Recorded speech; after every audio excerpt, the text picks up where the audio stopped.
Steve Harwell, frontman of Smash Mouth, once faced a career fork when his band's fame hit a plateau, and he wondered whether to chase solo dreams or stay the course.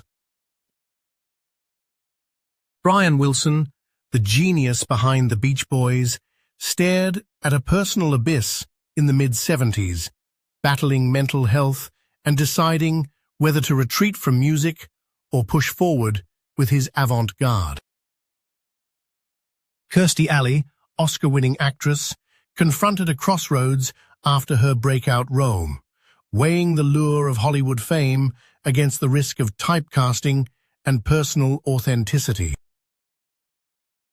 Michael Gambon, the revered Shakespearean actor, faced a pivotal choice in the 1970s: continue the stage or dive into the uncertain world of television and film.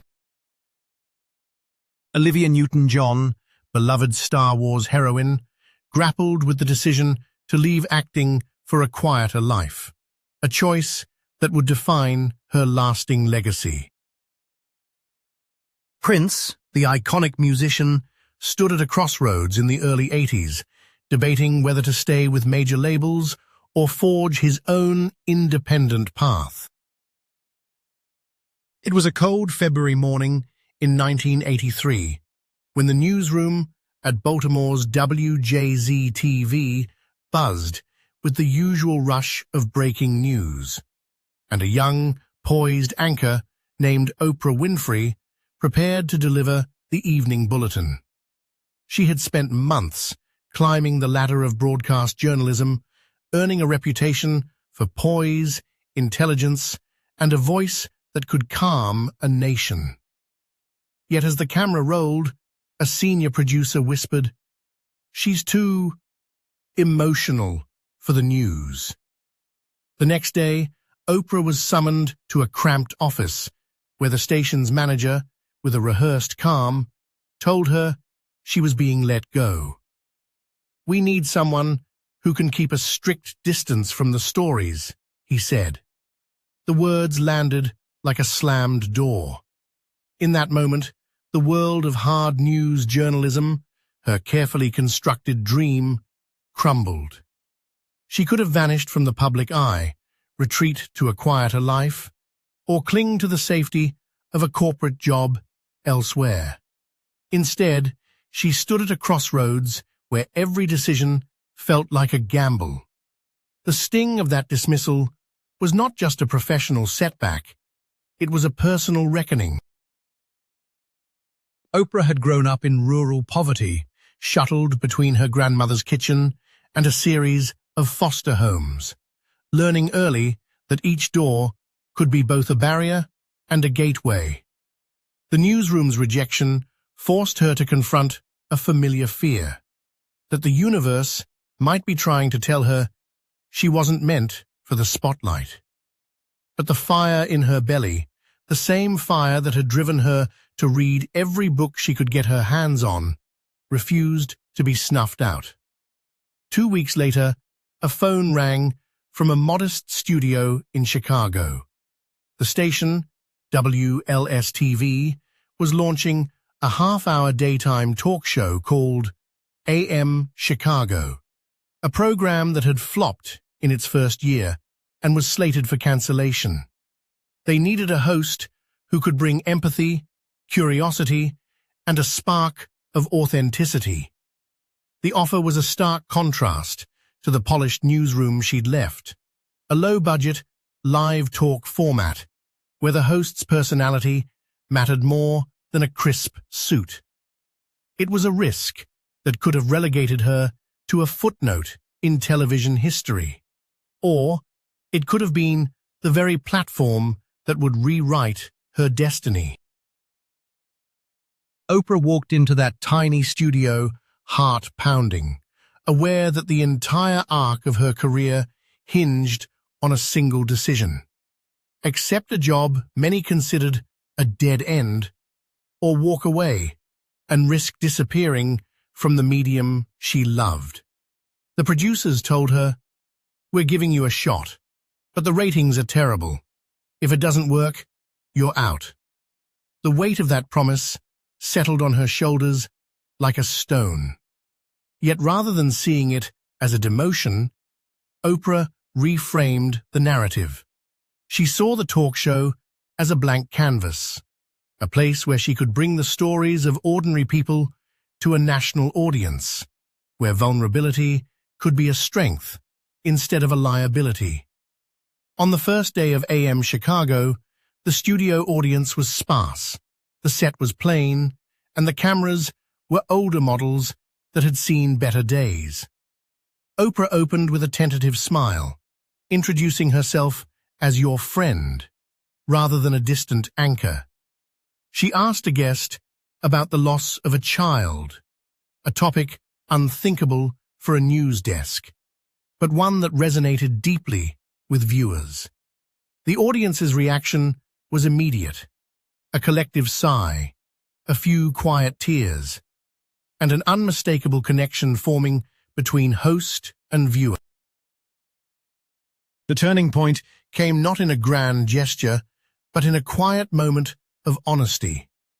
When a telephone line rang and a caller confessed she was battling an eating disorder, Oprah didn't steer the conversation away. She listened, she empathized, and she shared a fragment of her own childhood insecurity about weight. That raw exchange sparked a ripple that would transform the show's identity. Viewers began to call in, not for celebrity gossip, but for solace, advice, and the feeling that someone finally understood their pain. Ratings, which had hovered in the low single digits, began to inch upward.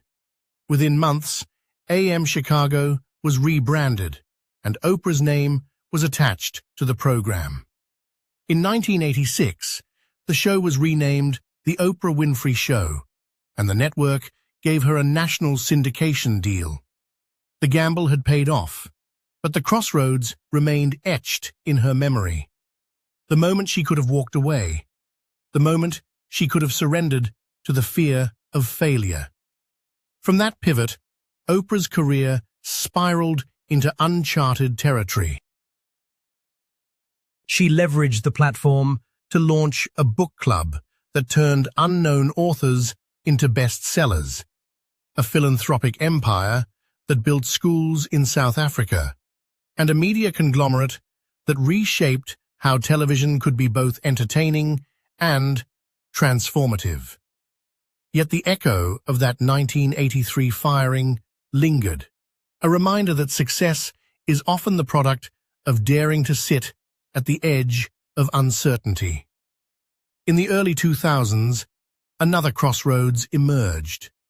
After 25 years at the helm of daytime television, Oprah faced a dilemma: continue the safe, lucrative formula of her talk show, or pivot to a new venture that could jeopardize the empire she had built. The decision to launch OWN, the Oprah Winfrey Network, in 2011 was fraught with risk. Investors were skeptical. Critics warned that the network's niche focus might alienate broader audiences. The first year saw low ratings, and the network's financial health teetered on a precipice. Again, Oprah stood at a fork: retreat to her comfortable talk show routine, or double down on a vision that blended storytelling with social impact. She chose the latter, channeling the same courage that had carried her from the newsroom to the talk show set.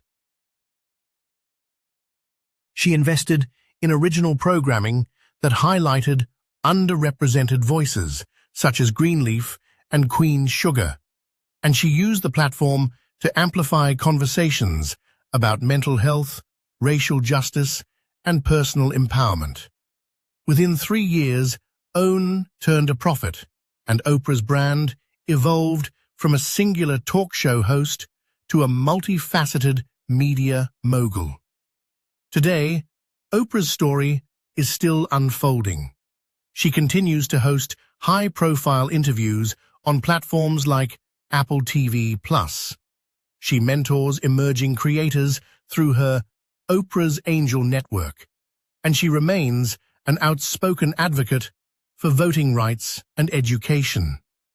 The legacy of that early firing, the decision to accept a low-budget talk show, and the later gamble on OWN are not isolated anecdotes.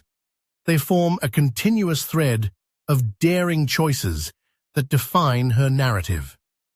When you watch Oprah speak today, whether she's discussing a new book, a philanthropic project, or a personal revelation, you hear the same resolve that steadied her after that February newsroom dismissal.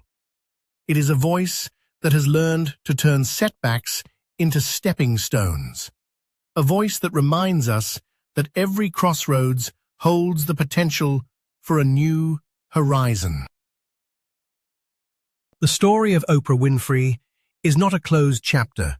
It is a living, breathing testament to the power of confronting uncertainty, choosing purpose over comfort, and daring to rewrite the script of one's own life. So as the lights dim on this segment, remember, the moment Oprah could have walked away from television is the same moment she chose to step into a larger arena. That decision continues to echo, shaping not only her own destiny, but also the aspirations of millions who watch her, hoping to find the courage to stand at their own crossroads and keep moving forward.